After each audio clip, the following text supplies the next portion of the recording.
இன்னும் கொஞ்ச நாள் இவங்க உயிரோட இருந்தா நல்லா இருக்குமே அப்படின்னு சொல்ற வண்ணத்துல இன்னைக்கு நம்முடைய நடக்கை இருக்குதா? இல்லாட்டி எப்பா இவங்கெல்லாம் எப்பதான் போய் சேருவாங்களோ, இவங்கெல்லாம் இருக்கிறத விட சும்மா இல்லாமலே இருக்கலாம் அப்படின்னு சொல்லிட்டு சொல்லுகிறபடி இருக்குதா? ஏன் அப்படி சொல்றேன் அப்படின்னா, அப்போ சில நடவடிக்கைகள்ல பாத்தீங்கன்னா தபித்தாள், அவளுடைய இன்னொரு பேர் தொற்காள் என்று சொல்லி பார்க்கிறோம். பாருங்க, அவள் ஒரு விதவை தான். ஆனாலும் கூட அவள் என்ன பண்ணலாம், நிறைய தர்மங்கள் செய்தாலாம். பாருங்க, தன்னிடத்துல பாருங்க இருக்கிற அந்த பணத்துல அநேகருக்கு என்ன பண்ணாலாம், அவன் நிறைய ஆடை ஆபரணங்களை அவள் செய்து கொடுத்தாள் என்று சொல்லி நம்ம பாக்குறோம். இதனால பாத்தீங்கன்னா அநேகர் பயனடைந்தாங்களாம். இன்றைக்கு அவளை குறித்து வேதம் சொல்லுகிறது அவள் ஒரு ஷீஷி என்று சொல்லி. ஷீஷினா என்ன? இன்னைக்கு ஆண்டவருடைய வேலை உண்மையா செய்கிறதா? ஏதோ நான் ஊழியம் செய்கிறதுனால அல்ல, இன்னைக்கு உண்மையாக செய்யணும். இன்னைக்கு ஒரு சாப்பிடுற பொருளை கூட இன்னைக்கு மத்தவங்களுக்கு என்ன பண்ணுவாங்க, தரலாமா வேணாமா, பதுக்கலாமா எடுக்கலாமா, இப்படி மறைச்சு வச்சு சாப்பிட்றவங்க எத்தனையோ பேர் இருக்கிறாங்க.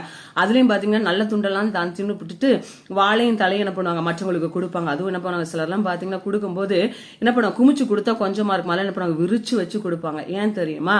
மற்றவங்களுக்கு கொடுக்குறேன் அப்படின்றது. ஆனா அது முழு மனசோட கொடுக்க மாட்டாங்க. அப்படி கொடுக்கறதுல ஒரு பிரயோஜனம் இருக்காது. அப்படிப்பட்டவர்கள் எந்த நன்மையும் அடைய முடியாதுன்னு பாத்துக்குங்க. ஆனா இந்த துர்காள் பாத்தீங்க அப்படின்னு சொன்னா எல்லாருக்கும் முழு மனதாய் கொடுத்தாலாம், தர்மங்களை செய்தாலாம். பாருங்க, இப்ப திடீரென்று சொல்லி அவள் மறைத்து போய் விடுகிறா.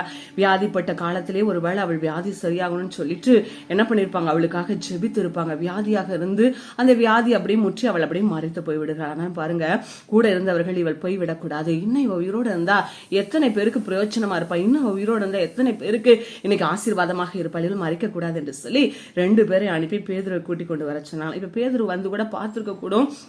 ஏன்னா பாருங்க, அவள் பார்க்கறதுக்கு முன்னாடி எல்லாரும் என்ன பண்றாங்களாம், ஒரு மரண வீட்டுக்கு அவள் செய்து கொடுத்து அந்த ஆடைகள் எல்லாம் கொண்டு வந்து காட்டுறாங்களாம்.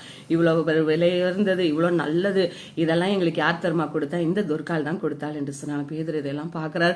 நிச்சயமாகவே இன்றைக்கு இவள் என்ன பண்ணிடக்கூடாது, இதோடு இவளுடைய வாழ்க்கை முடியும். இன்னும் கொஞ்ச நாள் இவள் நிச்சயமாக இந்த சமூகத்துக்கும் இந்த தேசத்துக்கும் இந்த ஜனங்களுக்கும் தேவை என்று சொல்லி அவளுக்காக ஜெபம் பண்ணி அவளை உயிரோடு உள்ளவளாய் காண்பித்தாராம். இன்றைக்கு நம்மளை குறித்து என்னல்ல, இன்னைக்கு தருகிறத உதாரத்துவமா கொடுக்குறீங்களா, இல்ல பிசினித்தனமா தரலாம், வேண்டாமா, மறைக்கலாமா, ஒழிக்கலாமா?